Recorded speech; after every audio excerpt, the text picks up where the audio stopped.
Hey guys once again welcome back to my channel. Hey guys, तो मेरी आज की सेकंड टॉपिक रहेगी साइंस का ही, जो रहेगा यूपीएससी बेस्ड है। तो यहाँ पे रहेगा जीन और यहाँ पे टॉपिक आ गया जीनोम। तो मैं इससे रिलेटेड इम्पॉर्टेंट क्वेश्चन कल पढ़ाऊँगी। आज मेरे पास टाइम नहीं था, तो जितना मैं पढ़ा दे रही हूँ साथ पढ़ ले रही हूँ उतना काफ़ी होगा। तो जीन क्या है, यहाँ पर मैं लिखती हूँ कि डीएनए का वो पार्ट है, ठीक है। डीएनए का वो पार्ट होता है जीन जो प्रोटीन लाएगा, ठीक है, मतलब बनाता है। भावनाओं को समझो भाई। डीएनए का वो पार्ट जो प्रोटीन बनाता है, ठीक है। डीएनए का वो पार्ट जीन है जो प्रोटीन बनाता है, ठीक है। अब आते हैं एक स्ट्रक्चर के साथ, मैं कुछ चीज़ें आपको समझा लेती हूँ। जैसे कि ये यहाँ लड्डू बना दिए, लड्डू नहीं इसको सेल बोलेंगे, मैं मजाक कर रही हूँ, अब भी लड्डू मत बोल देना। ये मैंने सेल को बना दिया, ठीक है। ये क्या है, ऊपर में लिख देती हूँ मैं सेल, आप लोगों को समझने के लिए। अब इसके अंदर यहाँ पर ऐसे मैंने बना दिया, ये क्या है, इसको बोलते हैं माइटोकॉन्ड्रिया। क्या बोलते हैं, माइटोकॉन्ड्रिया। ये क्वेश्चन भी कभी कभी हमारे मतलब कॉम्पिटिटिव एग्जाम में पूछ सकता है कि which is known as power house of the cell, ठीक है ना। तो माइटोकॉन्ड्रिया क्या होता है, पावर हाउस है। किस चीज़ का, सेल का पावर हाउस है माइटोकॉन्ड्रिया। ये एग्ज़ाम के पॉइंट ऑफ व्यू से भी ज़रूरी हो सकता है, आप देख लेना, ठीक है। अब आते हैं, ये क्या है हमारा जेनेटिक मटेरियल। जैसा मैंने लास्ट जो प्रीवियस वीडियो था उसमें मैंने बताया था, डायग्राम के साथ समझाया था। और इसके अंदर, ठीक है, इसके अंदर क्या बना रहता है, कैसा, मैं आपको बता देती हूँ। इसके अंदर डबल वो कर देती हूँ आपको समझने के लिए। ये कुछ इस तरह का नज़र आएगा, ठीक है। ये आपका हो जाएगा जीनोम। मैं इसको समझाने के लिए ऐसा बताई हूँ, डायग्राम को आप ध्यान से देख लेना। क्या है, जीन डीएनए का वो पार्ट है जो प्रोटीन बनाता है, और जीनोम यहाँ मैंने डायग्राम के साथ ही समझाया है। और मोस्ट इम्पॉर्टेंट है which is known as power house of the cell, that answer is mitochondria. Okay, आगे बढ़ते हैं। मैंने यहाँ आपको डायग्राम के माध्यम से समझा दिया है। अब अगर आप बुकिश लैंग्वेज यूज़ करोगे तो जीनोम क्या होता है, तो जीनोम यहाँ पर मैं लिख देती हूँ haploid. Haploid set of chromosomes होते हैं। क्या होते हैं, chromosomes. Chromosomes in a gamete और माइक्रो ऑर्गेनिज्म, ठीक है, और in each cell of multi cellular organism, ठीक है। अब यदि हम बात करें कि हैप्लॉइड क्या होता है, ठीक है, यहाँ पर अगर हम बात करें कि मैं ये जो वर्ड बोल रही हूँ कि हैप्लॉइड क्या होता है, तो इसको हिंदी में बोलते हैं अगुणित, ठीक है, अगुणित बोलते हैं, ठीक है। इसका कहने का अर्थ है कि जिसका हैविंग अ सिंगल सेट, ठीक है, एक सिंगल सेट होता है किस चीज़ का, ऑफ अनपेयर्ड ऑर्गेनिज्म का सिंगल सेट को बोलते हैं हैप्लॉइड, ठीक है। जीनोम क्या है, haploid set of chromosomes in A gamete और माइक्रो ऑर्गेनिज्म और in each of multi cellular organism. मतलब अगुणित, मतलब सिंपल आप जान लो कि जीनोम में having a single set of unpaired chromosomes, unpaired chromosomes single set में होते हैं, ठीक है, उसी को बोलते हैं। अब क्या आते हैं, जीनोम के बारे में कुछ पॉइंट है, ठीक है, जीनोम के बारे में ही कुछ पॉइंट है।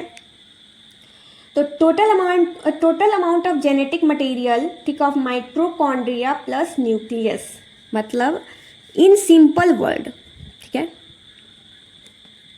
जहाँ तक कि मुझे समझ आया, मैं तो ये बुकिस वाली लैंग्वेज बताई थी क्योंकि मैं पढ़ रही थी, तो मैंने ये भी पढ़ा, लेकिन मैं यहाँ पर बता देती हूँ कि क्या होता है टोटल अमाउंट, ठीक है, ऑफ जेनेटिक मटेरियल ऑफ क्या, ठीक है, माइटोकॉन्ड्रिया प्लस न्यूक्लियर सेल, इसको क्या बोलते हैं, जीनोम। इन दोनों के टोटल अमाउंट को जीनोम बोलते हैं, ठीक है। अब हम आते हैं कुछ की पॉइंट्स पे। क्या आते हैं, की पॉइंट्स पे हम फोकस करेंगे, ठीक है, जो हमारे एग्ज़ाम के पॉइंट ऑफ व्यू से बेहद इम्पॉर्टेंट होगा, तो हमें इस पे फोकस करना है। क्या हो सकता है, ठीक है, जो सारे जेनेटिक मटेरियल होते हैं, जो सारे जेनेटिक मटेरियल होते हैं, मैं पूरा नहीं लिखूंगी क्योंकि लिखने में बहुत टाइम वेस्ट हो रहा है। ये जो सारे, ठीक है, टोटल जेनेटिक मटेरियल जो होते हैं उनको एकत्रित करके एक कंटेनर ग्लास में अगर डाल देंगे, ठीक है, एक कंटेनर ग्लास में डाल देंगे तो वो जीनोम है, ठीक है। यहाँ पे देखो मैंने कैसे समझाया था कि ये जेनेटिक मटेरियल है, ठीक है। इस जेनेटिक मटेरियल को इस कंटेनर में मैंने यहाँ बनाकर भी दिखाया है। उस समय पता नहीं कुछ गलत बोल दी होंगी तो उसके लिए सॉरी। ये मैंने यहाँ पे जो बनाकर दिखाया है उसको जीनोम, इस किसको किस चीज़ में डाली हूँ, मैं ग्लास में डाली हूँ, एक कंटेनर में डाली हूँ, ठीक है। तो ये क्या बन गया, एक कंटेनर ग्लास में डाल दूंगे ये किसी चीज़ में तो जीनोम बन जाएगा, ठीक है, वो जीनोम है। सेकेंड की पॉइंट पे अगर हम फोकस करें तो माइटोकॉन्ड्रिया हमारा क्या होता है, ये हमारे सेल को एनर्जी प्रोवाइड करता है।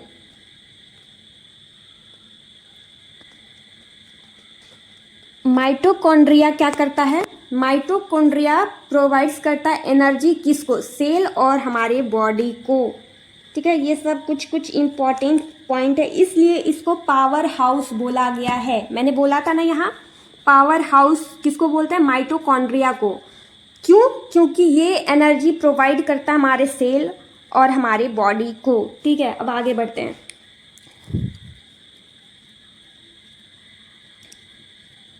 एनर्जी करेंसी ऑफ सेल, ठीक है, क्या होता है, एटीपी। क्या होता है, एटीपी। तो मैं यहाँ पे बताई कि एटीपी, ठीक है, तो एटीपी का क्या फुल फॉर्म होता है, एडेनोसिन ट्राइफॉस्फेट, ठीक है, जो रिबो न्यूक्लियस से बना रहता है, ठीक है। इसके बारे में अभी ज़्यादा नहीं पढ़ना है, मैं इतना बता दूं कि ये एनर्जी जो फूड से कैप्चर होता है वो कन्वर्ट होता है एटीपी में, ठीक है। यहाँ पर मैं बता दूं आगे, ये मैं अभी एटीपी नहीं पढ़ा रही थी तो ये ज़रूरी नहीं है, लेकिन जो मुझे याद है मैं बता दे रही हूँ। जो एनर्जी हम लोग कैप्चर करते हैं किससे, फूड से, वो कन्वर्ट किस में होता है, एटीपी में। जब हमारा फॉस्फेट बॉन्ड जो होता है वो ब्रेक होता है तब ये पावर सेलुलर के तौर पे काम करता है। किसके तौर पे, पावर सेलुलर के तौर पे। बस अभी इतना ही जानना इसके बारे में ज़रूरी है। अब हम आज की मैं टॉपिक यहीं पे ख़त्म करती हूँ, जीन और जीनोम के डिफरेंस समझा कर, क्योंकि आगे मैं और डीएनए सीक्वेंस ही पढ़ाऊँगी कल, जो बहुत अच्छे से उसको समझाऊँगी इस पार्ट को, और आगे इम्पॉर्टेंट क्वेश्चन बताऊँगी जीनोम एडिटिंग के बारे में जो बहुत ही चर्चा में थी। तो फिर आता है क्रिस्पर, फिर बहुत सारे चीज़ें हैं, जैसे मैं बीटी कॉटन के बारे में पढ़ाऊँगी।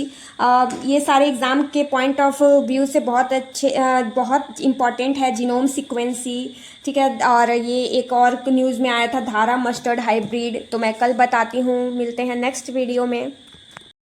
Kindly like, comment, share and subscribe. Thank you for watching my video.